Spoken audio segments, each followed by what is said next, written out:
Вот так беспощадно экскаватор сносит все постройки. Они стояли здесь десятки лет. На вопрос, есть ли документы, никто ничего сказать не может. Люди вытащили все свои вещи на улицу, и, как видите, они сейчас все мокнут под дождем.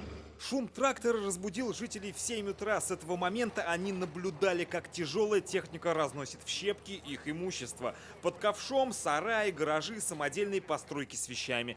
Единственная обратная связь от администрации – объявление на подъезде с номером телефона, по которому целый день никто не отвечал.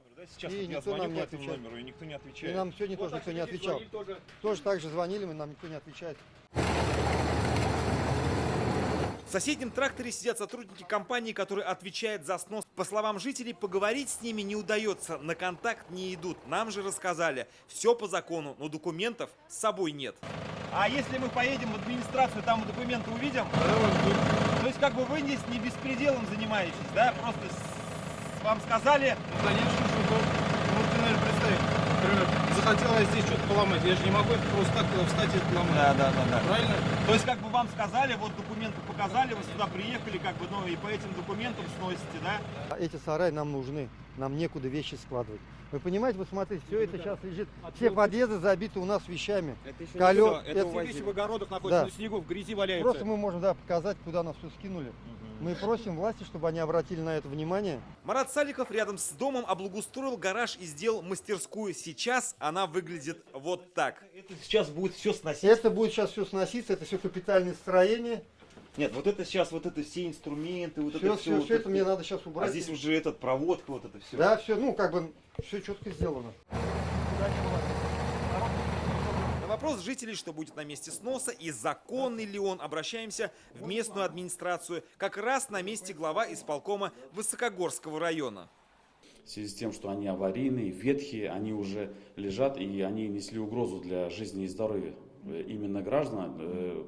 Взрослое поколение просило, что может быть причинен вред, тем более они огнеопасные, деревянные, находятся на границе с лесом. Мы вновь спросили, что же появится на этом месте.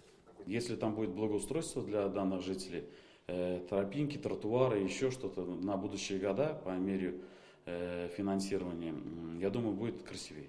У жителей несколько своих версий. Говорят, что благоустройство какое-то будут делать. Благоустройство. Сказали дом устроить. Пятиэтажный. Пятиэтажный. Ну, сказали парк какой-то. Ну, не знаем ничего. Просто один парк уже есть, около больницы. Вот конкретики нету, ничего не знаем. Кто говорит, парк будем строить, кто говорит, дом будем строить. Жители написали коллективное обращение в прокуратуру. Сейчас оно на рассмотрении. Земельные участки под строениями не оформлены в установленном законом порядке. Объекты не поставлены на государственный кадастровый учет, права на них не зарегистрированы. Строения обладают признаками самовольных построек. Кроме того, они находятся в аварийном и предаварийном состоянии вследствие значительного физического износа.